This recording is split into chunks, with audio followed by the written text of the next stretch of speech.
Hi, thanks for joining today for my talk on radiation therapy and breast cancer. My name is Danny Whittle. I'm a radiation therapist, and I've been a radiation therapist for 12 years.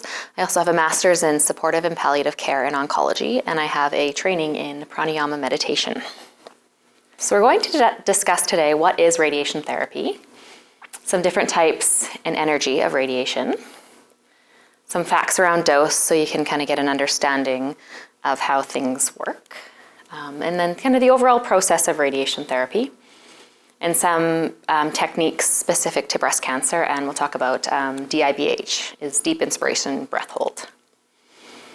And then some benefits and also some side effects, some short-term and long-term side effects.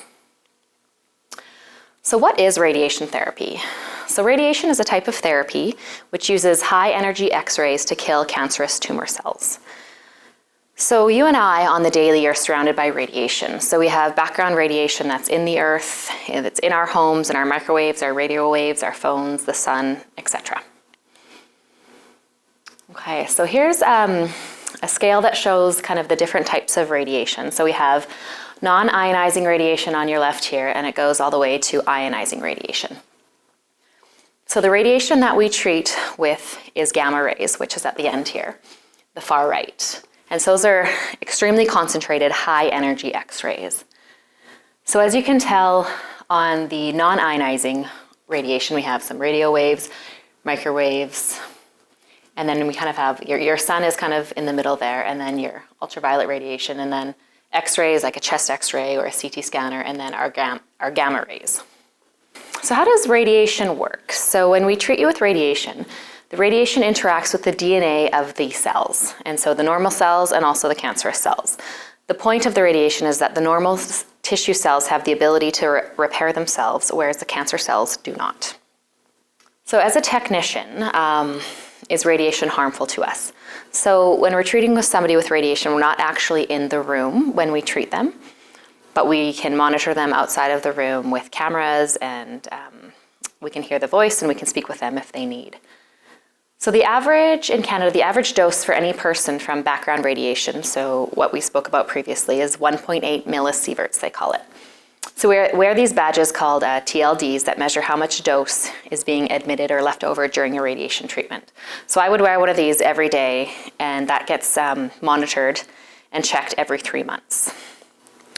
And so as like a radiation worker, we're allowed an extra 5 millisieverts per year, whereas somebody on the street, their average would be 1.8 millisieverts.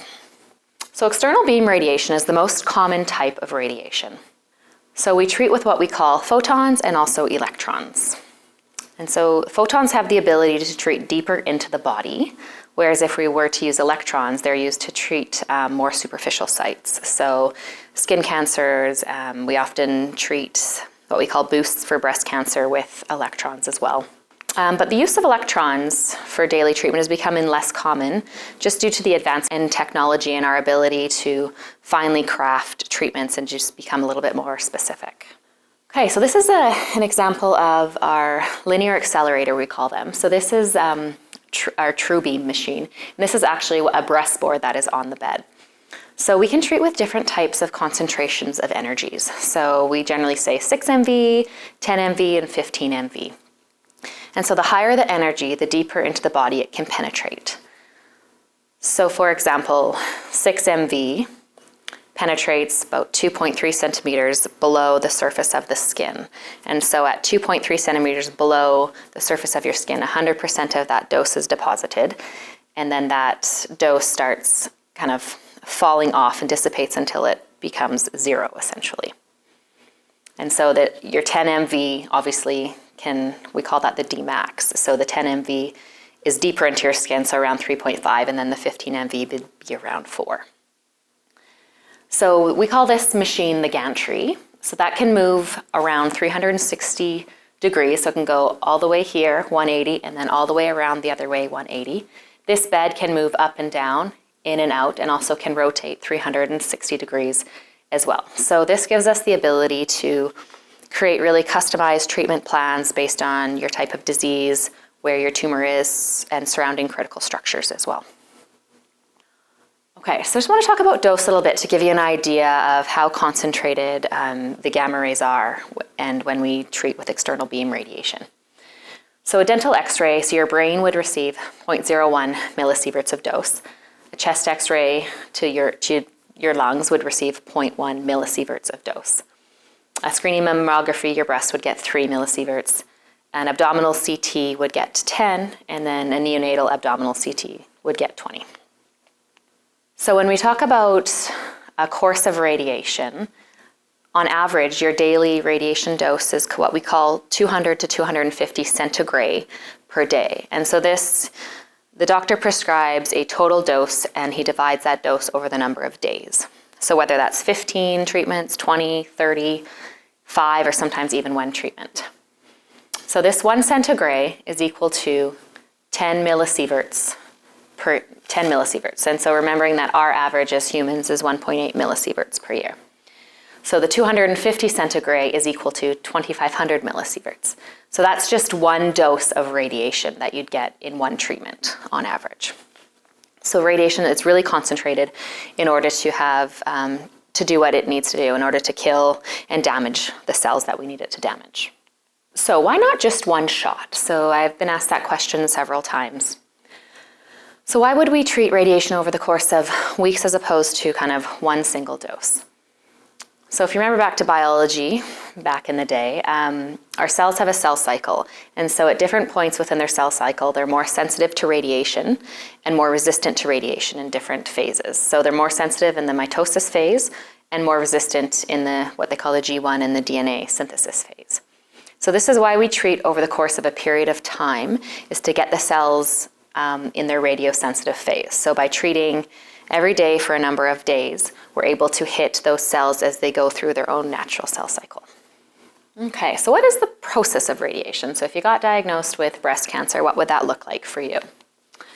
So upon the diagnosis and confirmation of cancer and the need for radiation therapy, you would start what we call a planning CT. So you'd be put on this breastboard, and whatever affected side, left or right, your arm would be up in kind of a what we call a bit of a funky position. You'd have a CT scan. So, and upon that CT scan day, we would give you a couple of tattoos. And then so those tattoos are done just specifically for alignment and positioning. So this CT scan has to be done at a major cancer center. So you couldn't, from Kamloops, you couldn't have your CT scan in Kamloops and have the planning and the treatment done in Kelowna, because it's different than a regular CT scan. So again, this is kind of where we establish the best positioning to use for the duration of your daily radiation therapy treatments. Okay. So what happens? So you come to Kelowna or Abbotsford or Victoria or Vancouver or Surrey. You've gotten your tattoos, and then you've had your CT scan. So there's a lot of stuff that happens behind the scenes. So once you have your CT scan, your information is sent to our radiation therapy planning department. So these are radiation therapists just like me who have specific training in planning. So they then create a sophisticated treatment plan based on your CT scan that you had, factoring in your disease type, the location of your disease, and any surrounding critical structures. So this is just some examples of what your CT scan would look like. Probably doesn't mean much for you, but just to give you an idea of what we're looking at. So our goal is to deliver the optimal dose to kind of kill cancer cells while minimizing damage to healthy normal cells and tissues. So once you have your planning CT scan and then your treatment time, the goal is around about 2 weeks to start your radiation therapy treatments. So there's a lot of work and checks that go into this plan before it actually comes to you when we treat you. So it's double checked by 2 therapists, 2 oncologists, and 2 physicists as well. So here's just some more pictures of the linear accelerator that I had showed previously as well. And this is an example of the breastboard. Okay, so when you come in for your radiation therapy treatment, it's not uncommon to feel a little bit overwhelmed and kind of nervous on the first day. So our job as therapists is to, on the treatment machines, is to use your tattoos that you received at the CT Sim to recreate that same position each day. So every day we take 2 sets of X-ray images to confirm what we say that the outside, where your tattoos, matches what's going on the inside of your body. So if, after we take the X-ray pictures, if we're not happy with your positioning or alignment, we'll actually come into the room and reposition you. And your most important job is to lay nice and still and breathe normally, which, as easy as that sounds, it can be very tricky. So we often use a piece of material called bolus, and so it's a tissue equivalent piece of material. And so when we place that on your skin, it can increase the dose to the surface of your skin. So we often use this when we are treating, if somebody's had a mastectomy and they just have a chest wall, and we want to increase the radiation dose to the scar, just to incorporate if there's any microscopic seeding. So that would be the call of the radiation oncologist. He would prescribe the bolus to achieve a better dose to the skin surface.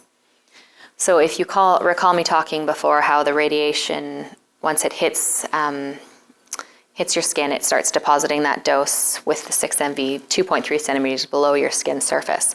So when you have bolus on your skin, it starts depositing that dose closer to the surface of your skin. So if we have 1 centimeter, that 2.3 centimeters below your skin now becomes 1.3 centimeters.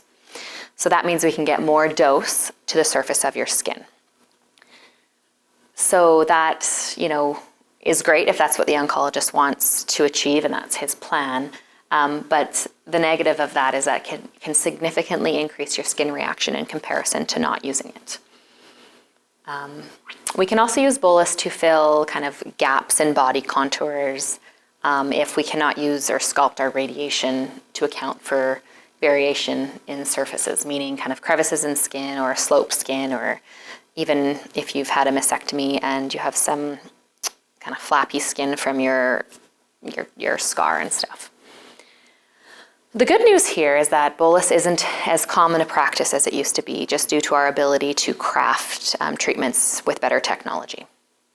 Okay, so for breast cancer specifically, we generally use what's called a 3D conformal treatment. We can either treat you what we call a 2-field technique or a 4-field technique. So the 2-field technique we refer to is called tangents, and that's strictly just your breast or your chest wall. And that also, accounts for if you do not have any node-positive disease, you generally would have what we call the 2-field technique. Or the 4-field technique is tangents and nodes. So what that means is we're treating your breast or your chest wall, plus we're treating your supraclavicular nodes, and then your axilla nodes as well. So we call that our 4-field technique. So some common treatment regimes for breast cancer, this is Kelowna specific as well, so it's a new standard since COVID came into play for 5 treatments, and that's your dose is 2,600 in 5 treatments. And so if possible, we try to do that on a Monday to Friday, and that just minimizes travel time for people if they're coming from outside of Kelowna. It's just overall a better experience for people. This is mostly common if you have really low stage, low grade disease, generally DCIS. So 16 treatments is also another standard. So that's your dose is 4250 centigrade in 16 treatments. And then we also do 25 treatments as well, which is 5,000 centigrade in 25 treatments. The 25 treatments is generally used if the goal is to have reconstruction after. So if you've had a mastectomy or a mastectomy with reconstruction, mastectomy with implants in with the plan for reconstruction. It's just because you have a lower, if you're looking at our daily dose here, you have a lower daily dose with the 25 treatments. And so that just allows for your skin to adjust better to the reconstruction in the future. Because if you recall, our average is like around 200 to 250 centigrade per day. And so if you're having the 5 treatments, you'll notice that your daily dose is quite a bit higher. So this resulted from, there's some five-year results for this kind of a treatment out of the UK actually. And so the 5-year survival rates were very comparable to 16 or 25 treatments. Okay, so when you come to us, you usually come with a stage after breast cancer and all of your investigations. So this is just kind of very generalized on what factors into a stage. So stage 0, we often call DCIS, stage 1, stage 2, stage 3, and stage 4. These stages are all dependent on the size of tumor, if you ever have any lymph node involvement, also the pathology of the cells within the tumor and the lymph nodes, and if you have any spread to any other parts of your body. We also do we test the cells for if they have any receptors that are responsive to estrogen or progesterone, or also HER2 proteins. And then this factors into if you'll have any hormonal therapies during or after your chemo and radiation. And they also do some Oncotype DX gene profiling, and that is helpful for chemotherapy. So in the last probably 18 months, we've incorporated a breath hold technique in Kelowna, and so that's DIBH, so deep inspiration, breath hold. And so this is standard when we're treating left-sided breast cancers, because the goal is to separate your heart from the chest wall. So when we take a breath in, our lungs push our breast or our chest apart from our heart. And so there's a small chance of cardiotoxicity and cardiovascular disease due from radiation treatment. So this has now become the standard in Kelowna for all left-sided breast cancers because your heart's on the left side. Although you have to meet a certain criteria in order to be eligible for this breath hold technique. So you have to be able to maintain a 25-second breath hold. And they do this with you when you have your CT scan to see if you're a good candidate for the breath hold technique. Okay, so some side effects. So radiation is a cumulative effect. So standardly, the patient won't notice any side effects until 2 to 3 weeks into treatment. So when you have somebody who is only having 5 treatments, it's not uncommon to not notice any side effects during treatments. It's after, when they get home, that they might notice a little bit, some skin damage. So again, what that means is the patient gets the same dose every day for their course of treatment. And it's also a dose-dependent thing when the side effects start coming into play. And certain organs are more sensitive to radiation, such as your ovaries, whereas your muscles can tolerate a lot of radiation before any damage occurs.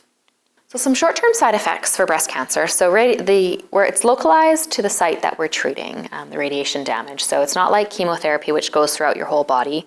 Radiation therapy is localized. So generally speaking, you might have a little bit of a fatigue, and that's just because your body's working harder to repair those cells that we're damaging. As I spoke about before, we damage normal cells along with cancerous cells when we do radiation. So your body is a bit more tired because it's working harder to repair the normal tissue cells that we're damaging. So you might notice a slight tanning, a pink or a redness of the skin during treatment. Sometimes you can get kind of burning skin or peeling of the skin. It's shedding its layers. That's often accompanied with bolus. Everybody is specific in regards to this. So if you are somebody who goes out into the sunshine and burns anyways, chances are you're going to have a worse reaction to radiation than somebody who can tolerate regular sun damage normally. You might have a little bit of hair loss in the armpit of the affected side. And sometimes people notice some mild pains or tinges in their breast or nipple area. And that's often just left over from surgery, whether that's been a lumpectomy or a mastectomy. But we help you manage these side effects during treatment. So some long-term side effects. So these some permanent scarring of tissues. So the radiation can actually change your tissue composition of your chest wall or your breast kind of forever, actually. So that's why when we talk about if the goal is to have reconstruction, that's why you generally have the 25 treatments, so that damage on the daily dose is a little bit less. You can also have something called a brachial plexopathy. This is rare, but it's kind of nerve damage down the arms. It's nerve damage to your brachial plexus, essentially. Lymphedema is also common as well. If you've had mastectomy with lymph node removal and you've had chemotherapy and radiation, that your chances of lymphedema are increased. Radiation pneumonitis is rare, but it can happen, and also cardiotoxicity. Rare, but it can happen. And this is why we introduced that deep inspiration breath hold technique. the left side. It's not uncommon, like we do it on the odd case for the right side, but it is standard for the left side in Kelowna anyways. Okay, so thank you. So if you have any questions, feel free to email me questions or concerns.